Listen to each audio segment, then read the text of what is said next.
All right, of course you're ready. All right, we're going to get started. So welcome to the Hackathon session 1.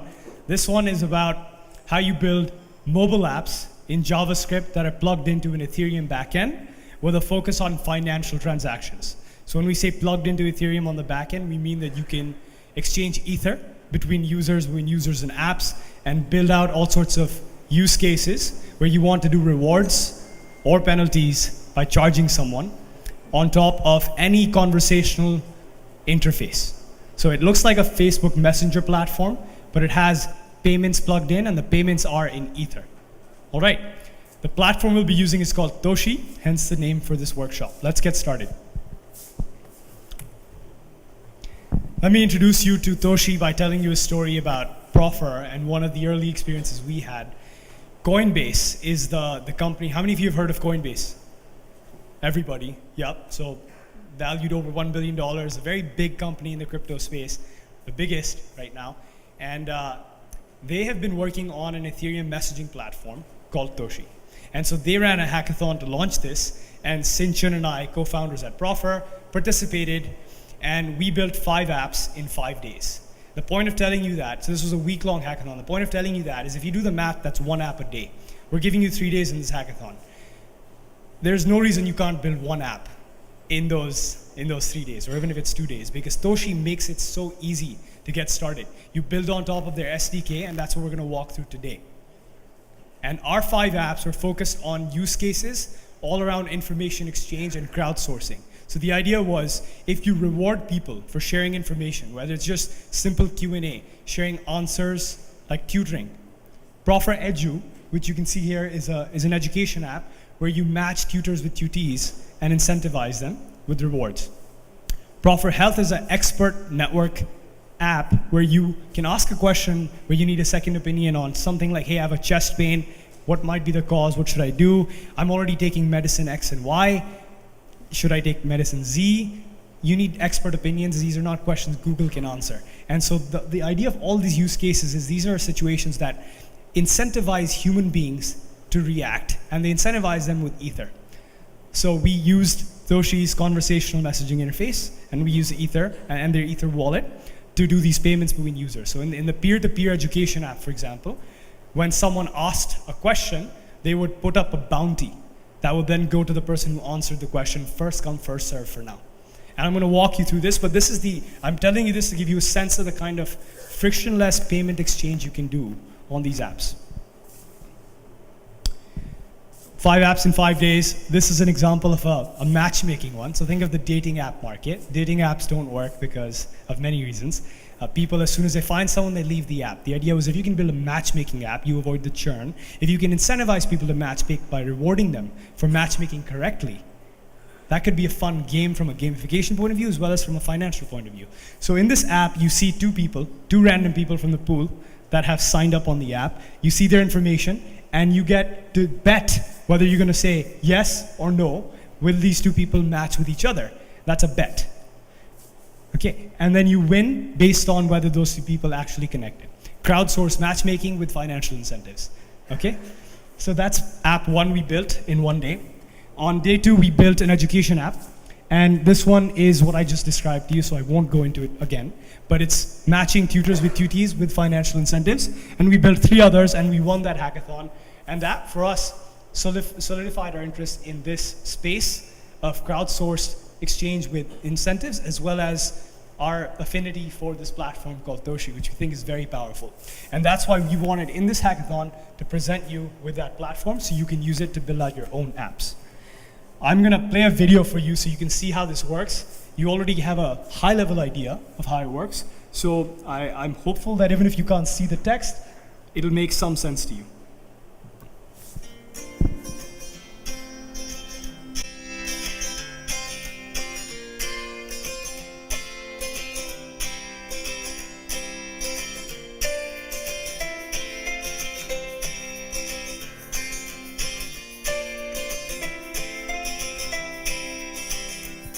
The student is asking a question, what is Proffer? And a tutor who is on the left side is going to get a chance to answer it. The tutee says, I want to put a $5 bounty. And you notice it shows up instantly on the tutor side. The buttons at the bottom is what we're going to go through how to build.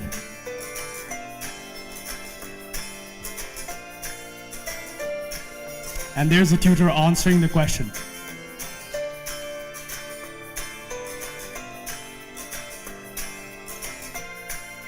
And the tutor sees the answer and can approve the payment from their side.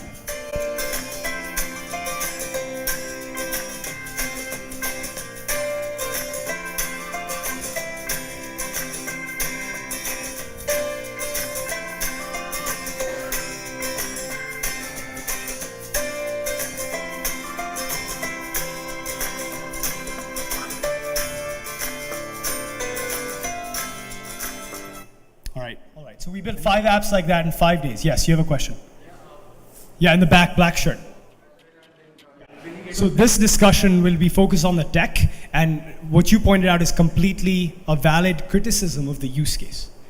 If you are to build a peer-to-peer matching app for questions and answers, you need to have a way to determine correctness. Come to the advanced workshop we do today, because Proffer is a crowdsourced peer review protocol that does exactly that. How do you determine correct answers for subjective answers? Not just in the education use case, but in a matchmaking use case, in any use case where you are doing a search over information that is not available on Google.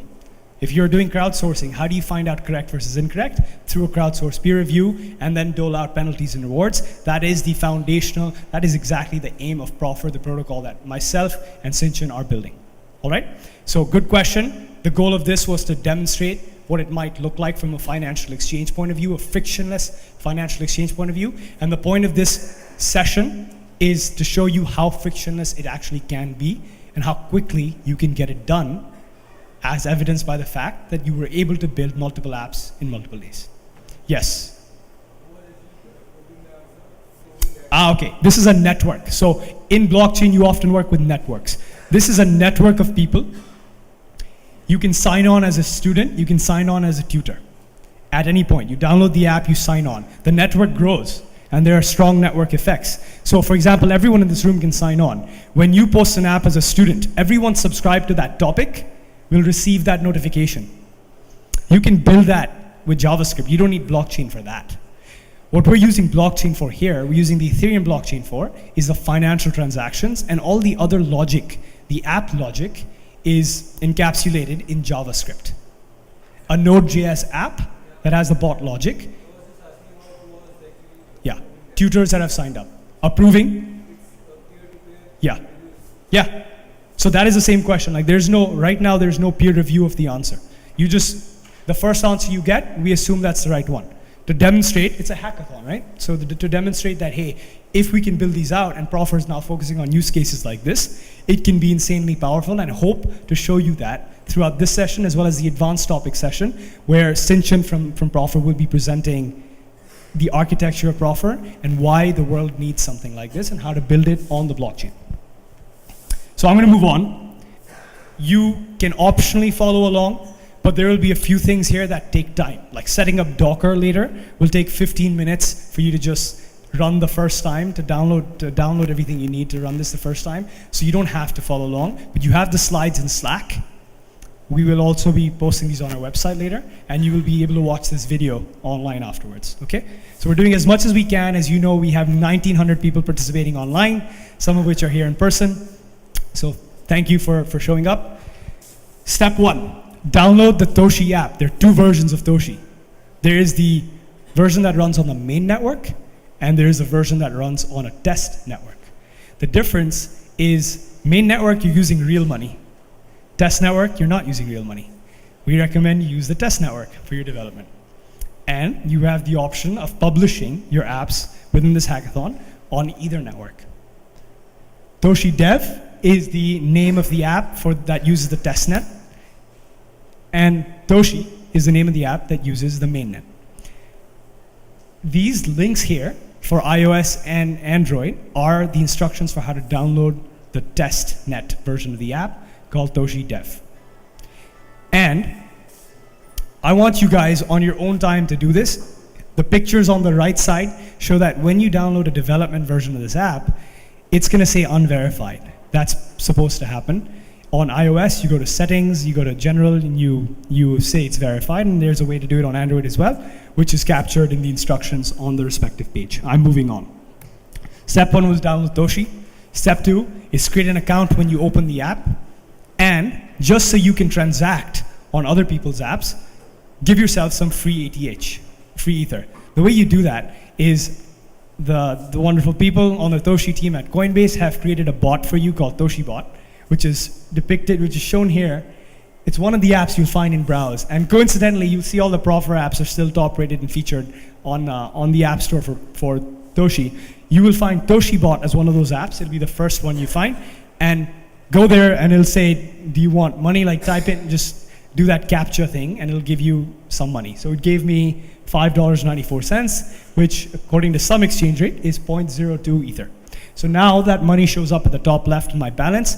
This is showing you that by default, everybody on Toshi has a user wallet, an Ether wallet with Ethereum.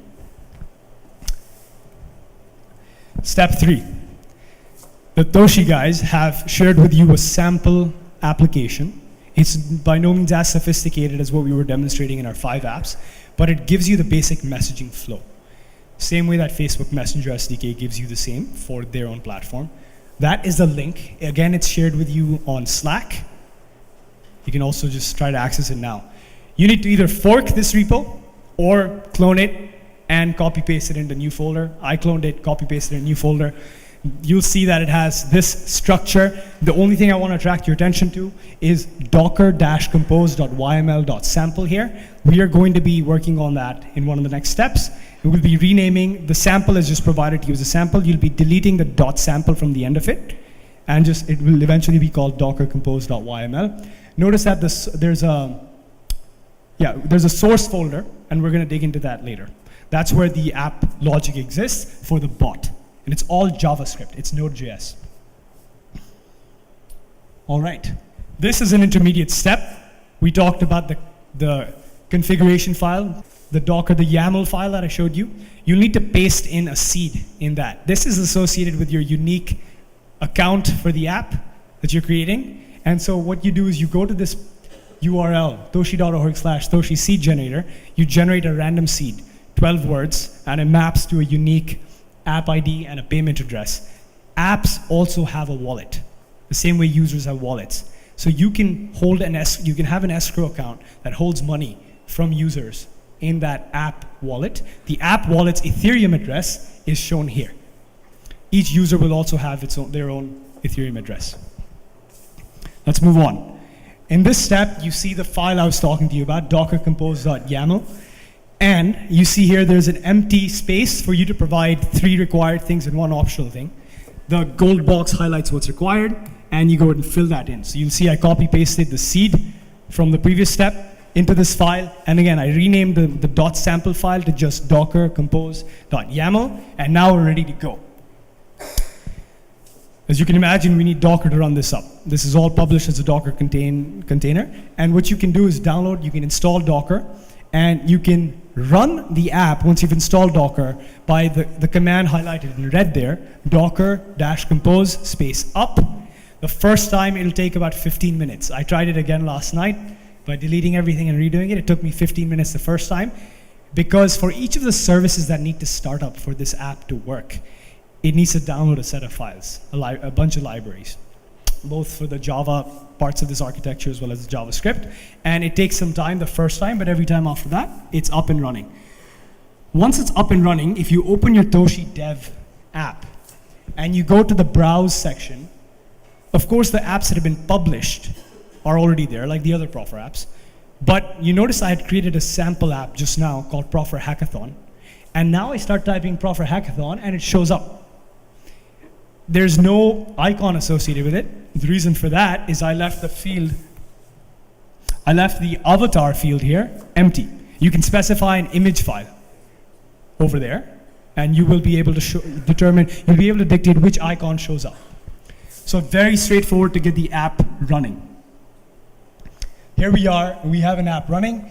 Now, the sample code that Toshi provides that I forked does the following. It has a built-in message that gets sent to the bot, to the user, on init. And that message is hello token. It has 3 buttons that pop up. I want to now talk to you about how the interface elements, the messages and the buttons, map to code. And the words we're going to be using, the lexicon for this is going to be messages. We'll talk about messages, and we'll talk about commands. Commands are the buttons and the clicks on those buttons. Messages, there are many types of messages that you can send. If you've seen on Facebook, you can have cards, you can have other things. Messages are the things that appear as plain text, can be images, etc. So let's start walking through that process now. As I said, this is going to be harder to see, but you can see it in the version on your Slack slides. What I'm showing you here is what the console is outputting while the bot is running. So I said Docker compose up. Console starts outputting and logging, rather, what's happening in the bot logic, right? Think of it as a client-server setup.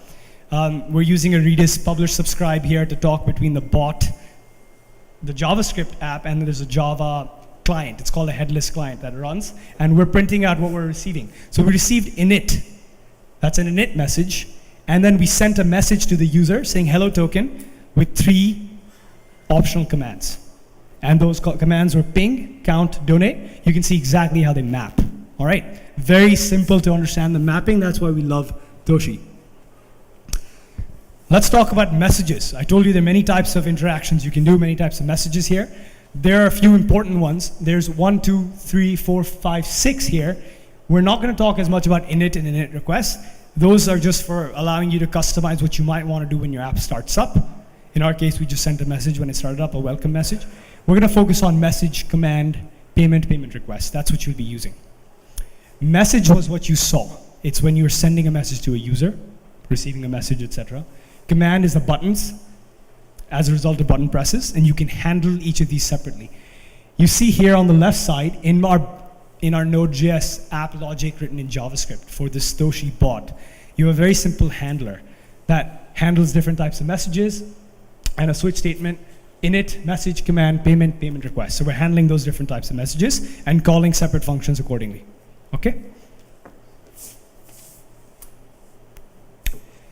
This is the same default app that you get. I just want to talk a bit more about the flow of messages and commands, again, showing you the console output that results from this flow depicted here.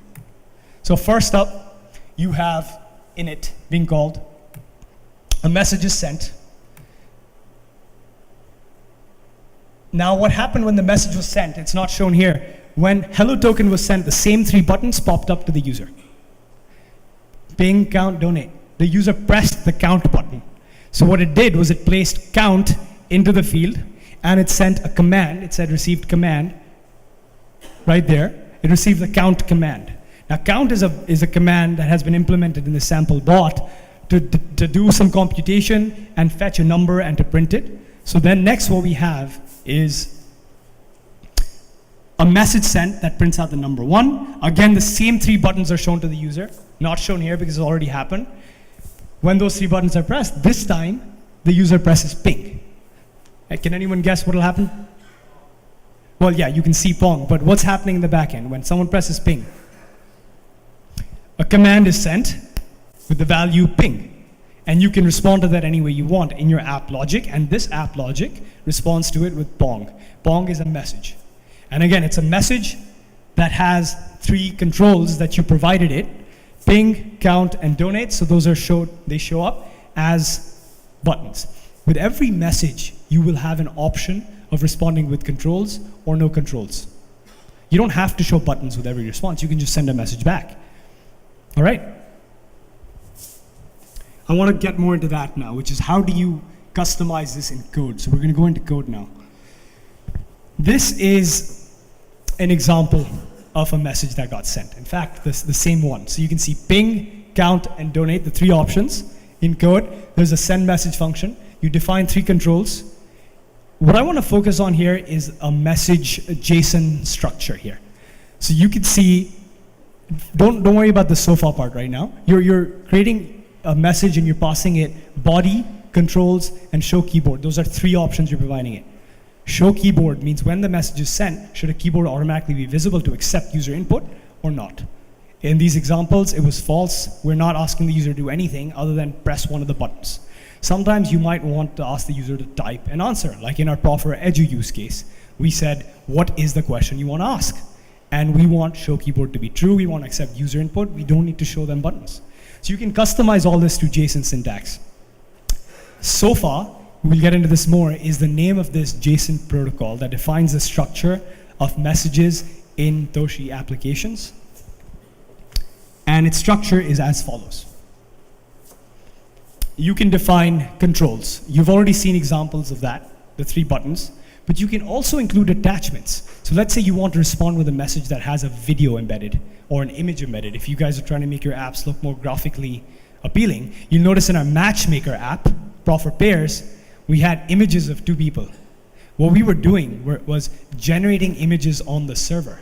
We took 2 people from our database, and we used a server-side rendering library to draw 2 images and the details of the people into an image. We took that PNG and we rendered that we attached it onto the message that got shown to the user. So what the user sees, rather than a boring text description of person A and person B with like text description of their height and their gender and their interest, you see an image form. It's much more engaging.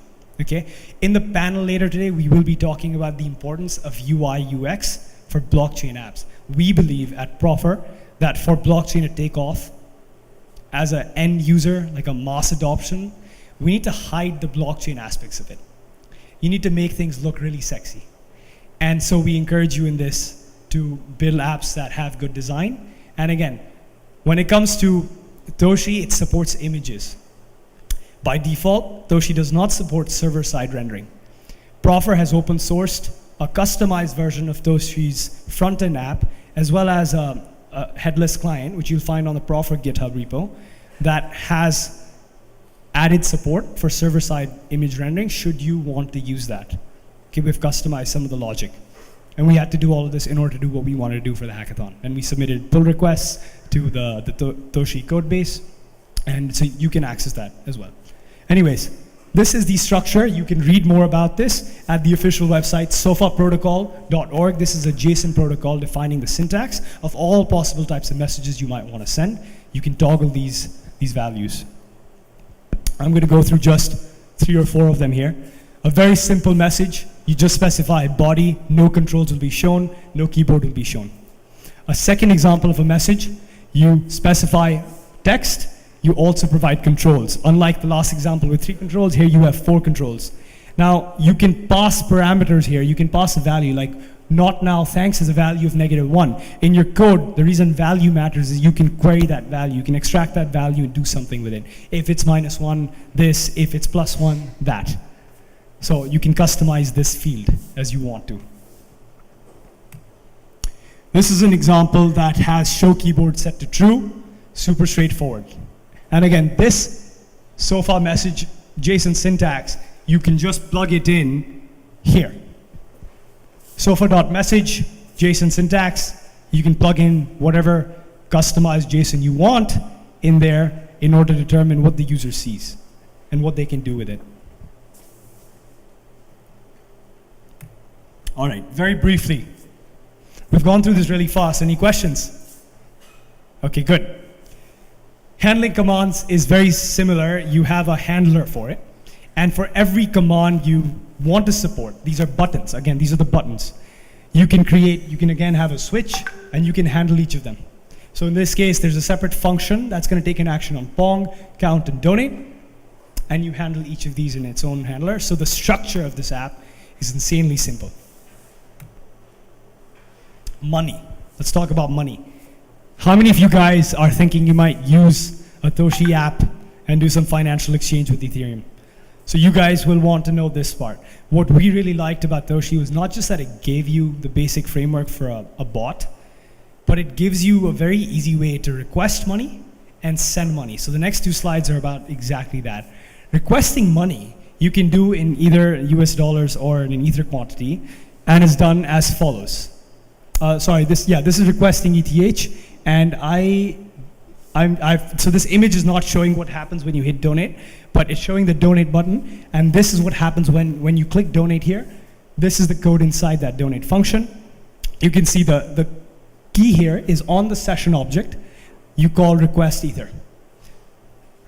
You can convert USD to ether. So I'm converting $1 to ether here and charging in that.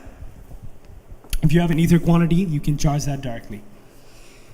Paying the user is as easy as calling session.sendETH.